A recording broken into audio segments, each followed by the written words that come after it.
What has sobriety taught me about being humble? Let me share with you just a few things and see if you might resonate with me on this.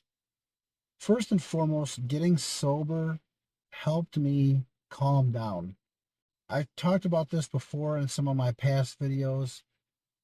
I was always anxious as a drinker. I was always on edge. I was always waiting for the next fight. I was always just anxious, full of anxiety, not knowing how to handle situations. And that did not help me figure out how to calm down and figure out who I really am. Let me share with you why I wasn't humble before I got sober, and then how sobriety helped me find what being humble really is to me. All those years I drank, I felt like I was funny. I was a funny guy. The jokes I made were hilarious. Even though people didn't always understand them, I thought they were funny. So I just thought that I was funny. I thought I was better looking than I was. All those years that I drank, the joke is that 10 beers in, a girl that didn't look that good at the beginning, 10 beers in, they look better than they did. Maybe my drinking made me feel more confident in myself. Maybe my alcohol use made me look at myself, especially while I was drinking, like I was like a better looking person than I actually am.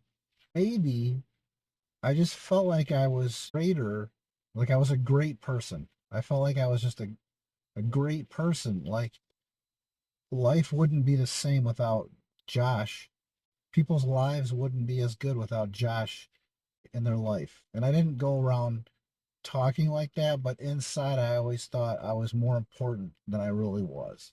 How true is it that alcohol makes us lie to ourselves? It makes us think that we are people that we aren't. It makes us believe that people that we admire are better than they are. They're believable. They're the truth. When I quit drinking, it wasn't like immediate. It took some time. It took some months. It took some years, even. And even now, I look at my life and I think, man, when I make a joke and it doesn't go over well, I kind of just, I'm like, whatever, who cares?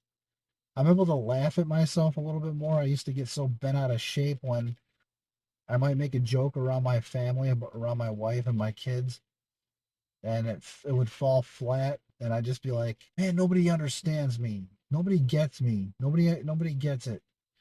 Now it's just like, I get it. I'm an acquired taste. I'm just me. Maybe it's funny, maybe it's not. Maybe I sometimes use humor to kind of lighten the mood, but maybe people don't want that in their life. So I kind of just let it go and I just don't take it personally. As far as the not being as good looking kind of situation, I mean, I'm getting older. My skin's getting different. I'm losing my hair kind of and getting a bald spot. Those things come with age. I get that. When I was younger, we all, I think, are better looking when we're in our teenage years, in our 20s, maybe even. I didn't feel like I was all that good looking in my early to mid 20s because I was overweight. I wasn't exercising that much, but I started running more in my mid 20s into my 30s, so I was more in shape.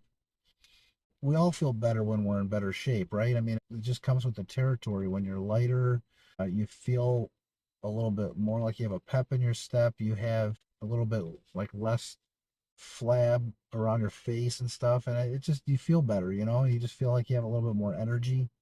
Feeling like I'm better than I am, like I'm great when I was drinking. I look at my life now and I've grown in my faith. I've talked about growing in my faith with the things that I do are for God's glory. I'm not doing them just for me to make myself feel better. I'm doing it for God's glory.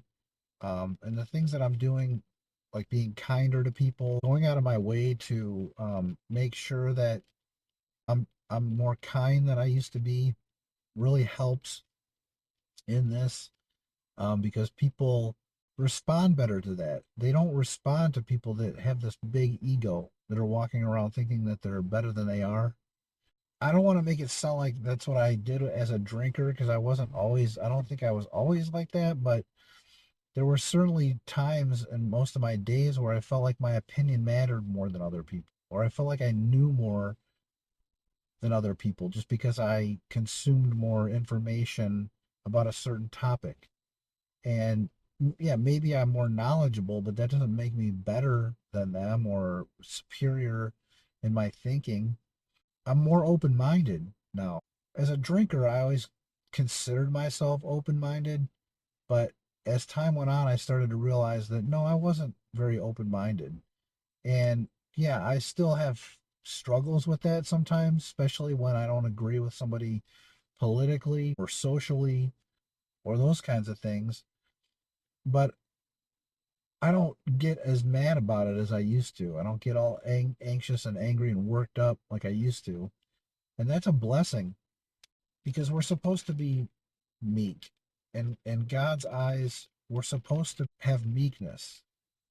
And that doesn't make us weak. That doesn't make us somebody's doormat.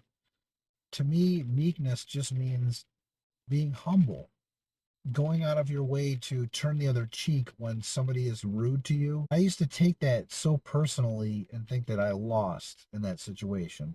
But the thing is now, like last week, I just had a customer tell me to shut my mouth. I was anxious leading up to that. I was trying to explain to her because she asked me a question. I was trying to explain to her why things weren't working out the way that she wanted them to.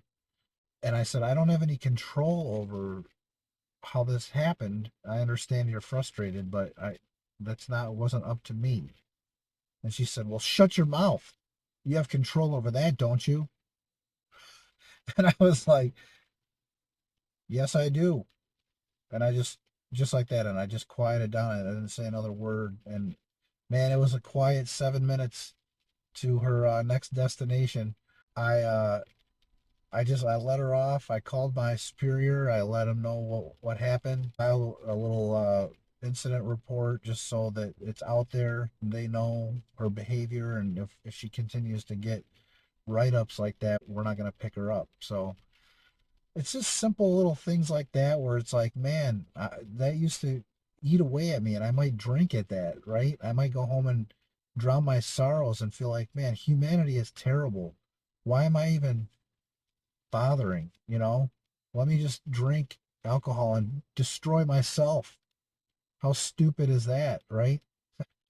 These are some things that help me find that just being humble and learn how to be humble and my sobriety has really enhanced my life, made it 1,000 times better, made my life better, made the people around me their life better. And I'm just doing it for God's glory. So let's give God all the glory. If you like my channel, please like and subscribe. I've got a sobriety group. It's called Sobriety in the Storm. It's on Facebook. It's a private group. I'll pin the link in the comments section below.